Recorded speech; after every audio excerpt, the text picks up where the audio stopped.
ప్రభుజీ, ఒకసారి ఆత్మ శరీరాన్ని విడిచి వెళ్ళిన తర్వాత మళ్ళీ ఎంత కాలం పడుతుంది మళ్ళీ ఒక జీవిలో రావటానికి? ప్రాణం అంటే ఏమంటారు, అది ఒక జన్మ కస్టమైజ్డ్ తీసుకోవడానికి ప్రాసెస్ అన్నమాట. అది ఎవరికి ఎంతసేపు వాడు నరకంలో ఉంటాడో, ఎంతసేపు స్వర్గంలో ఉంటారో, ఎంత తొందరగా, అవన్నీ ఇంకా మనం చెప్పలేము. చాలా కాంప్లికేటెడ్ కర్మ సిద్ధాంతం అంటే. దానికి ఏం స్పెసిఫిక్ పారామీటర్స్ లేవు. Okay. మనతోటి అయినప్పుడే మనకు తెలుస్తుంది ఎన్ని రోజులు ఉన్నాం, మనం ఎక్కడ ఉన్నాం అనేది. Okay. కాబట్టి తప్పకుండా ఒక శరీరం నుంచి వదిలిపెట్టి వెళ్ళాక కొన్ని రోజులు ఆ జీవాత్మ అలానే తిరుగుతారు అని చెప్తారు. అందుకే మనము మంచి పుణ్యకర్మలన్నీ చేయడానికి ప్రయత్నం చేస్తాం. 10, 11, 12 అట్లా ఒక్కొక్కరికి ఒక్కొక్క పద్ధతులు ఉంటాయి. దాని తర్వాత వాళ్ళు అక్కడ నుంచి స్వర్గాది లోకములకు, నరకాది లోకములకు వెళ్ళి వాళ్ళ పాప పుణ్యాలన్నీ అనుభవించి మళ్ళీ ఇంకొక శరీరంలోకి దాల్చడానికి ఈ భూలోకంలోకి రావాల్సి వస్తుంది.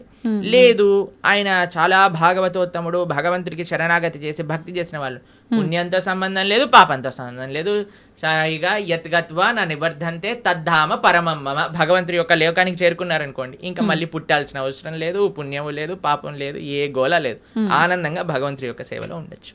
మన సనాతన ధర్మంలో మీరు అర్థం చేసుకోవాల్సినవి 3 ఉన్నాయండి. ఏంటి ప్రభుజీ? ఒకటి పాపం, అంటే మనం చేసే తప్పుడు వాటికి వచ్చే ఫలితాన్ని పాపము అని అంటారు. 2 పుణ్యం, మనం చేసే మంచి పనులకి మనకి రిటర్న్గా వచ్చేది పుణ్యం. ఇంకొకటి 3వది ఉందండి, దాన్ని భక్తి అని అంటారు.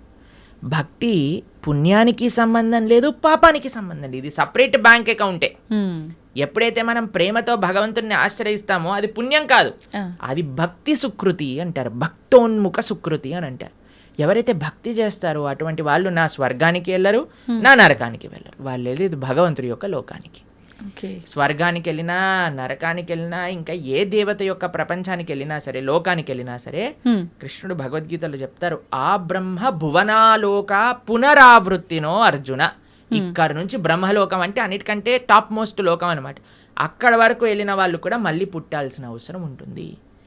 ఎప్పుడైతే మాముపేత్యత్తు కౌంతయ్య, నన్ను ఆశ్రయించిన వాళ్ళు, ఎవరు చెప్తున్నారు నన్ను అని అంటే కృష్ణుడు అర్జునుడితో చెప్తున్నారు, నన్ను ఆశ్రయించిన వాళ్ళకి మళ్ళీ పుట్టుక అనేది ఉండదు అనే విషయం చెప్తున్నారు. కాబట్టి మనం పుణ్యం పైన ఫోకస్ చేయకూడదు, పాపం పైన ఫోకస్ చేయకూడదు, మనం భక్తి పైన ఫోకస్ చేయాలి. ఇది పర్మనెంట్ సొల్యూషన్ అనమాట. ఓకే ప్రభుజీ, భక్తి వేరు, భగవంతుణ్ణి తెలుసుకోవడం వేరా ప్రభుజీ? 2 ఒకటేనా? భక్తి మార్గంలో మొట్టమొదటి అడుగు శ్రవణం, అంటే భగవంతుడి గురించి తెలుసుకోవడం. ప్రహ్లాదుని హిరణ్యకశిపుడు అడుగుతారు, అయ్యా నువ్వు స్కూల్కి వెళ్ళావు కదా, బోర్డింగ్ స్కూల్ హాస్టల్కి వెళ్ళావు కదా, ఏం నేర్చుకున్నావు అని అంటే, శ్రవణం కీర్తనం విష్ణు, శ్రవణం అని అంటే భగవంతుడి గురించి వినటము. భక్తి అంటే ఏదో పూజలు చేసేసి, ఇక్కడ నుంచి 1000 పూలు పట్టుకొచ్చేసి, ధూపాలు వేసేసి, నోములు ఇచ్చేసి, లక్ష పూలలతో పూజ చేసేసి, ఒక లీటర్ల అభిషేకాలు చేసి, ఇది కాదండి భక్తి అంటే. భక్తి అంటే భగవంతుడి గురించి వినటం. ఇది ఎవరు చెప్తున్నారు? పరమ భక్తుడైన ప్రహ్లాదుడు చెప్తున్నాడు. ఫస్ట్ ప్రాసెస్ ఏంటి? శ్రవణం, భగవంతుడి గురించి వినటం. ఏం వినాలి? గీత, భాగవత, రామాయణ అసలు అన్నీ ఏదైతే భగవంతుడి గురించి చెప్తారో వాటిని వినాలి. శ్రవణం, కీర్తనం, దాని తర్వాత మనం చేయాల్సింది జపం. చూడండి ఆయన ఏం ప్రాసెస్లో చెప్తున్నారు, ప్రియారిటీ వైజ్ చెప్తున్నారు అనమాట. శ్రవణం, కీర్తనం, విష్ణో, ఎవరికి చేయాలి ఇది? భగవంతుడైన నారాయణుడు విష్ణువుకి చేయాలి. శ్రవణం, కీర్తనం, విష్ణు, స్మరణం, పాద సేవనం, స్మరిస్తూ ఉండాలి. మనం విన్నది స్మరిస్తూ ఉంటే అప్పుడు మనకి భగవంతుడి పట్ల ప్రేమ పెరుగుతుంది. అప్పుడు మనం భగవంతుడి యొక్క ఆరాధన చేసామనుకోండి, ప్రేమతో ఆరాధన చేయగలుగుతాం. లేకపోతే ఎప్పుడు మనసులో ఈ కోరిక గుర్తొచ్చినంత భగవంతుడు గుర్తురాడు. నిజమే ప్రభుజీ. ఎప్పుడైతే మనం శ్రవణం, కీర్తనం, భగవంతుడి గురించి వింటామో, భగవంతుడి యొక్క నామాన్ని జపం చేస్తామో, అప్పుడు మనం ఆరాధన చేసేటప్పుడు మన మనసు భగవంతుడి పైన ఉంటుంది.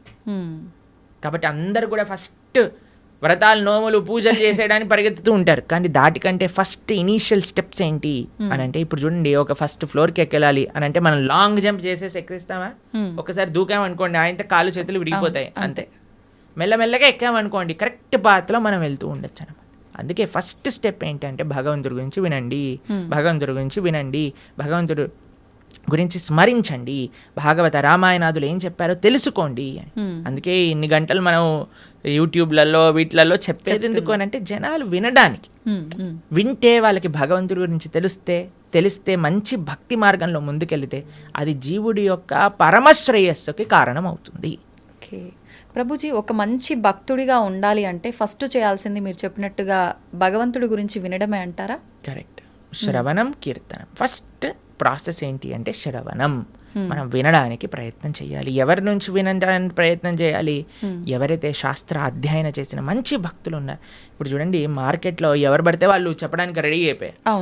ఇది ఇలా చెయ్యి, ఆ చిట్కా ఇలా చెయ్యి, ఈ పరిష్కారం ఇలా చెయ్యి. అసలైతే ఎంత ఆశ్చర్యం అనిపిస్తుంది అంటే కొన్నిసార్లు మాకు వీడియోలు పంపిస్తే అసలు ఇలాంటి వ్యక్తుల్ని ఎలా వినగలుగుతున్నారు జనాలు అని అనిపించేటట్టుగా ఆశ్చర్యపడిపోతాం అనమాట. ఎందుకంటే భాగవత మన శాస్త్రాలు చెప్పే విషయం వేరు, వీళ్ళు చెప్పే విషయాలు వేరు. ఒకడు తలపైన చేయబెడతానంటాడు, ఒకడు ఇంకొక మాయ చేస్తానంటాడు, ఇంకొకడు మ్యాజిక్ చేస్తానంటాడు. మాయలు మ్యాజిక్ కావాలంటే మీరు మ్యాజిక్ షోకి వెళ్ళండి కదా, దేవుడి దగ్గరికి ఎందుకు రావాలి? ఆధ్యాత్మిక గురువు మాయలు, మ్యాజిక్లు, తంత్రాలు, యంత్రాలు, తలపైన చేయబెట్టాలు అవన్నీ చేయరండి. ఆధ్యాత్మిక గురువు ఎప్పుడైనా సరే, మీరు ఏ శాస్త్రంలో చూసినా ఎవరైనా సరే మీరు చూడండి, మన జ్ఞానము వేరే వ్యక్తులకి గురువు ఎప్పుడు కూడా శ్రవణం ద్వారానే పంపిస్తారు. రామ లక్ష్మణులు కూడా విశ్వామిత్రుల దగ్గర నుంచి శ్రవణం చేసి జ్ఞానాన్ని సంపాదన చేసుకున్నారు. కృష్ణుడు సాందీపముని దగ్గర నుంచి శ్రవణం చేసుకొని జ్ఞానాన్ని విన్నారు. అర్జునుడు కృష్ణుడి దగ్గర నుంచి శ్రవణం చేశారా? కృష్ణుడు వచ్చి చేయబెట్టాడు అర్జునుడి పైన శ్రవణం. కాబట్టి భగవంతుడిచ్చిన మార్గము శ్రవణం. మన జ్ఞాన సముపార్జన చేయాలి. మనకి ఏదో అయిపోవాలని మన ధర్మంలో కొంతమంది మనల్ని మోసం చేసే, ఇప్పుడు చూడండి, ఎవరికైతే మోసపోవాలని ఉంటుందో వాళ్ళని మోసం చేసే వాళ్ళు రెడీగా ఉంటారు మార్కెట్లో. మన ధర్మంలో మోసాలు చేసేవాళ్ళు తక్కువ అని మనం చెప్పడానికి వీలు లేదు, ఉన్నారు. ఎందుకంటే మనకి ఆ మోసపోయే ప్రవృత్తి ఉన్నది కాబట్టి. ఇది కాకుండా ఇతర మతాల వాళ్ళైతే ఇంకా పీక్స్కి వెళ్ళిపోయారనమాట. వాళ్ళు చేసే మోసాలు కానీ, వాళ్ళు చేసే యాక్టింగ్లు కానీ, వాళ్ళు చేయించే డ్రామాలు కానీ చూస్తే అసలు ఎందుకు ఇంతమంది అక్కడ ఉంటున్నారంటే, అసలు మీరు చూడండి, మేము ఆ వీడియో చూసినప్పుడు మాకు పంపిస్తుంటారనమాట జనాలు, ఇలా ఇలా ఇలా ఇలా వీళ్ళు చేస్తున్నారు ప్రభుజీ, పాస్టర్లు వీళ్ళు అని చూస్తున్నప్పుడు అయితే మాకు అనిపిస్తుంది, ఎవడైనా బుర్రున్నవాడు అసలు ఈ సభకి వెళ్తాడా? అసలు వీక్షిస్తాడా? వేలాది మంది అక్కడ కూర్చొని వీక్షిస్తున్నారు అంటే వీళ్ళందరూ మోసపోవడానికి రెడీగా ఉన్న వాళ్ళనే కాబట్టే కదండి మోసం చేస్తుంది. వాడు ఇంటికి వెళ్ళాక అనుకుంటున్నాడు, అసలు వీళ్ళు ఎంత మూర్ఖులు, అసలు ఎలాంటి వ్యక్తులు వీళ్ళు, నేను చేసే యాక్టింగ్లకి చప్పట్లు కొట్టటాలు, అరవటాలు, ఇలాంటి వాళ్ళు ఉన్నంత వరకు మోసాలు ఆపలేమండి. మన లోపల ఒక జాగరూకం కావాలి. నేను శాస్త్రాన్ని నమ్ముతా, భగవంతుడి యొక్క తత్వాన్ని అధ్యయనం చేస్తా, కానీ మ్యాజిక్ల వల్ల, ఏమంటాం, మీరు చేతులు పెట్టటాల వల్ల, ఏవో సృష్టించటం వల్ల, ఏదో మన జీవితంలో ఏదో మంచి జరిగిపోవటం వల్ల, దానివల్ల ఏది వచ్చే ప్రయోజనం లేదండి. ఈరోజు మంచి జరుగుతుంది, రేపేం జరుగుతుంది? జీవుడి యొక్క పరమశ్రేయస్సు భగవంతుడి గురించి తెలుసుకోవటం. మనందుకే మేము ఎక్కడికి వెళ్ళినా మొత్తుకునేది ఒకటే విషయం, ఇవన్నీ యొక్క ట్రాప్లో పడకండి. మన